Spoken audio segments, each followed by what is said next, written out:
Sveiki, čia Ieva, programos Lieknėjai paskutinį kartą autorė.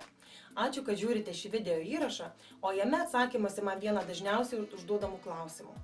Ačiū labai už visus klausimus, kurių sulaukiu per paskutinės 2 savaitės, tikrai nemažai po paskutinio mano video įrašo.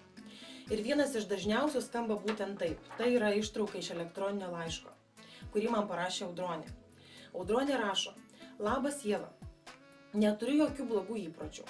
Rodos ir maitinuosi gana sveikai. Esu pakankamai aktyvi ir pasportuoju. Bet kažkodėl svoris nejuda žemyn, nors iki šiol sėkmingai lieknėjau. Ką daryti? Kodėl taip yra? Miela Audronė, ir visi tie, kuriems iki šiol sėkmingai žemyn judėjęs svoris, nustojo tai daryti. Visų pirma, reikėtų išsiaiškinti, ar iš tiesų nelieknėjate. Kad tai padaryti, aš visą laiką siūlau savo klientėms ne tik svertis, bet ir matuotis kūno apimtis. Neretai būna taip, kad svoris nustoja kristi, tačiau apimtys ir toliau mažėja. Tai gali būti dėl pačių įvairiausių priežasčių. Menstruacinio ciklo, skysčių susikaupimo organizme. Netgi tos pačios fizinės veiklos, jeigu pradėjote intensyviau sportuoti, kūnas pradėjo tvirtėti, raumenys yra sunkesni už riebalus ir būtent dėl to apimtys mažėja, o svoris nekrinta. Tačiau, kaip jau minėjau, jeigu apimtys mažėja, drabužiai laisvėja, viskas gerai, džiaukitės, jūs lieknėjat, netrukus ir svoris pajudės žemyn. Tačiau, jeigu nemažėja nei apimtys, nei svoris, labai svarbu išsiaiškinti, kiek laiko tas sąstingis jau trunka. Jeigu tai trunka maždaug porą savaičių, tai yra visiškai normalu. Ypatingai, jeigu iki šiol jau numetėte gana nemažai svorio.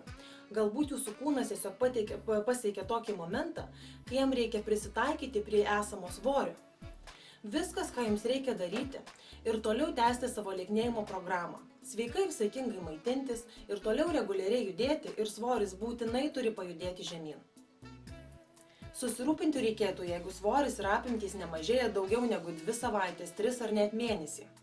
Tai reiškia, kad jūsų kūnas pasiekė tokį momentą, kai jau jūs nebepasiekėte neigiamo energijos balanso. Ką tai reiškia?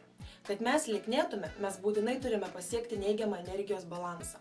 Paprastai žodžiais tariant, mes turime daugiau kalorijų sudeginti, negu jų gauname su maistu. Kad tai padaryti mes galime 2 būdais. Šiek tiek mažiau valgyti, tai yra šiek tiek mažiau suvartoti kalorijų, arba daugiau judėti. Geriausia naudoti abu šios būdus. Šiek tiek mažiau valgyti ir šiek tiek daugiau judėti. Taip vėl bus pasiektas neigiamas energijos balansas ir toliau sėkmingai lieknėsit.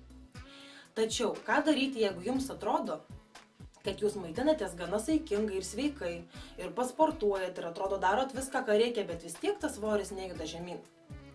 Visų pirma, reikėtų būti sąžiningiems patiems su savim. Ką aš patarčiau daryti, tai kokią savaitę rašytis kiekvieną savo kąsnį.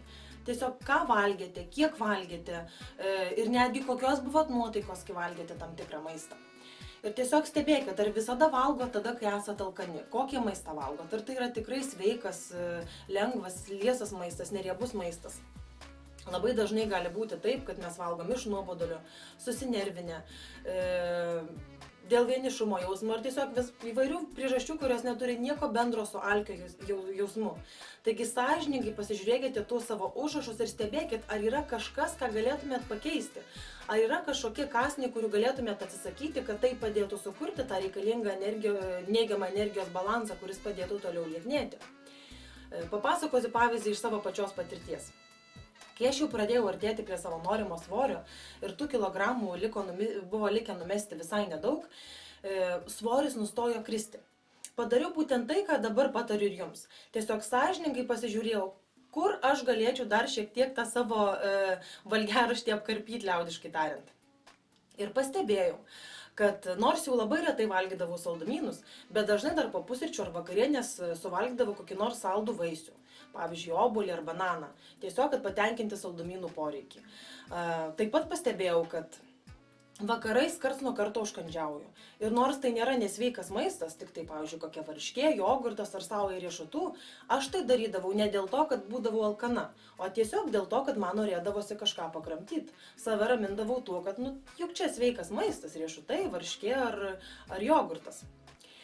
Taigi supratau, kad norėdama Toliau lieknėti aš privalau atsisakyti šių savo dviejų įpročių. Ir visiškai nesvarbu, kad tai obuolys, bananas, varškė, jogurtas ar kitas sveikas maistas.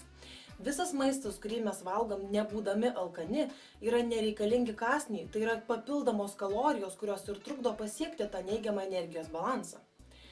Čia tik pavyzdžiai, kuriuos aš duodu. Pasižiūrėkit konkrečiai, kur jūs gaunate tas nereikalingas papildomas kalorijas. Galbūt gamindami šeimai pakankamai daug ragaujat maisto, galbūt kažkokių skysčių neskaičiuojat kaip kalorijų, keli puodeliai kavos su pienu ar kažkokios kelios stiklinės sulčių, tai tik pavyzdžiai, tiesiog paanalizuokit savo valgiaraštį ir pasižiūrėkit, kas būdinga būtent jums. Taip pat pasižiūrėkit, kaip galėtumėt padidinti savo fizinį aktyvumą. Galbūt galėtumėt pridėti vieną dieną per savaitę sporto, galbūt įprastas treniruotės 10 minučių pailginti, o gal tiesiog kasdienybėj daugiau judėti. Daugiau vaikščioti pėsčiomis, vietoj važiavimo liftu lipti laiptais, tai labai paprasti visiems seniai girdėti patarimai ir gali skambėti kaip visiškos smulkmenos. Tačiau tie maži dalykėliai pliusuojasi. Kiekvienas sutaupytas kąsnis, kiekvienas pajudėjimas pliusuojasi ir galiausiai susidaro reikiamas kalorijų deficitas, kad jūs numesit 1 kilogramą ir dar vieną ir taip tol, kol pasieksit savo norimą svorį. Taigi, miela Audronė, tikiuosi, kad atsakiau jūsų klausimą. Ir tikiuosi, kad ir kitiems ši informacija buvo naudinga. Jeigu taip, spauskit patinka ir dalinkitės nuorodą su draugais. Taip pat nepamirškite komentuoti apačioje ir pasidalinkite savo patirtimi, kaip jums pavyko išjudinti įstrigusį svorį, jeigu taip kažkada yra atsitikę. Jeigu norėtumėte, kad būsimuose video įrašuose atsakyčiau į jūsų klausimą, rašykite man elektroniniu paštu info@lieknėjupaskutinįkartą.lt. Na, o kol kas, lieknėkit su malonumu, džiaukitės kiekvieną dieną ir iki sekančių susitikimų.